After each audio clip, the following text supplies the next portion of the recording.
Radhe Radhe guys. चलिए मैं फिर से वीडियो में आ गई हूँ।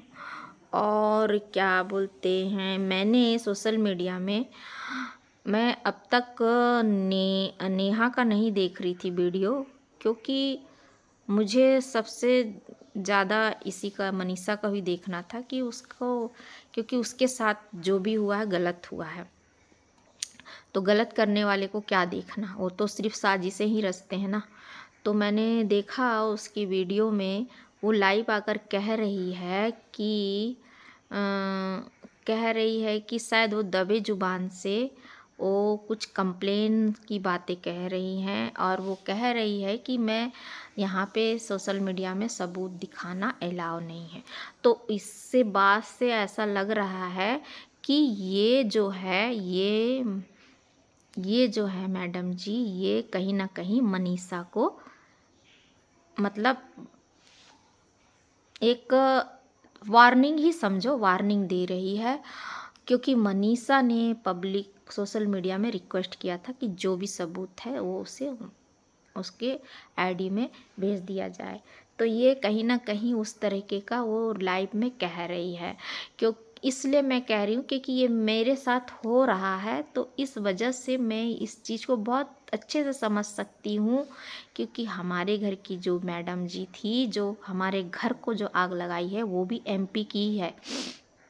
मैं सबको नहीं कह सकती हूँ, अगर किसी को बुरा लग रहा होगा तो मैं माफ़ी चाहती हूँ। कुछ ऐसी हैं जो दूसरे का घर बर्बाद करती हैं। तो मेरे साथ भी ऐसे ही हुआ था, जब वो लेडीज़ अपनी माँ के साथ, फैमिली के साथ घुस के जब इससे लड़ रही थी कि मेरा पति नहीं रखेगा, अब मैं कहाँ जाऊँगी, क्या करूँगी, उसकी माँ भी। तो फिर मैं क्या करी, ये तो यहाँ से चले गए डर के मारे कि कहीं मैं कंप्लेन ना कर दूँ, कुछ ना कर दूँ। उसके बाद फिर मैं उसके दूसरे दिन उसके घर गई तो वो मैडम जी घर में थी। लेकिन उसके घर जाने से पहले मैंने इनको कॉल किया।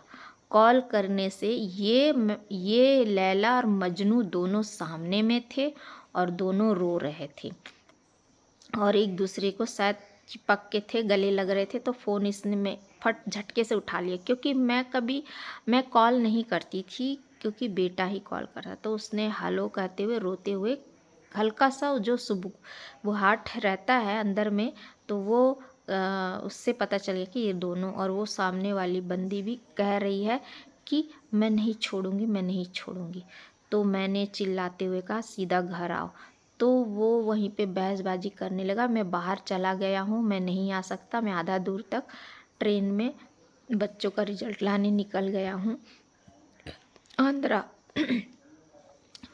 तो फिर मुझे तो, वो तो साथ ही में थी, तो मैं तो डाउट हो चुका था कि वो झूठ बोल रही है।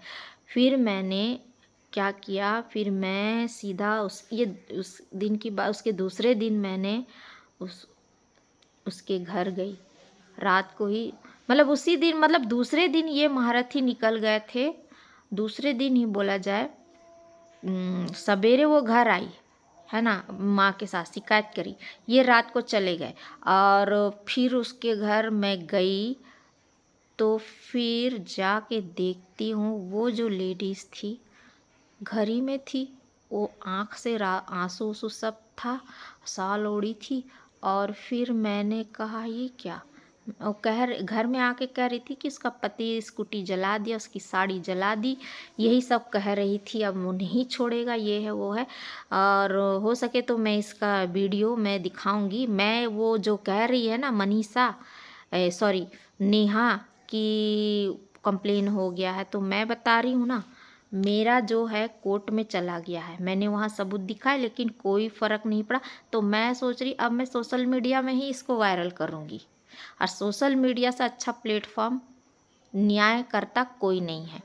तो मैं उसके घर गई, देखी तो वो मैडम को बोलने लगी कहाँ है तुम्हारा स्कूटी, कहाँ जला साड़ी, कुछ नहीं जला। एक दिन में तुरंत बन गया। लोग इतना जद्दोजहद कर रही है, लड़ाई झगड़ा हो रहा है, उसको ध्यान हटा के स्कूटी तुरंत बना के ला ली, बताओ।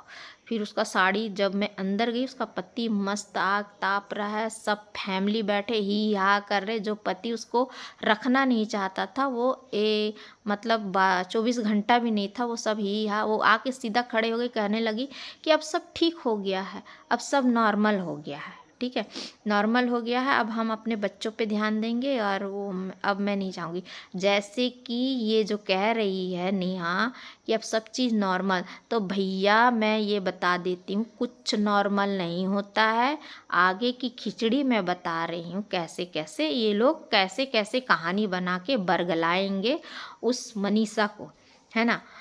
तो उसके बाद ठीक है बोल के मैं आ गई, लेकिन उसे चेतावनी देकर आई उसके पति को। उसका पति को सब पता है, कुछ नहीं। और आगे चल के मैं ये भी बताती हूँ कि आगे आप लोग मेरी वीडियो में कंटिन्यू रहे, मैं भी भविष्यवाणी कर रही हूँ। इसमें मनीषा की जो है केस, जो नेहा, मनीषा और ये जो सचिन, ये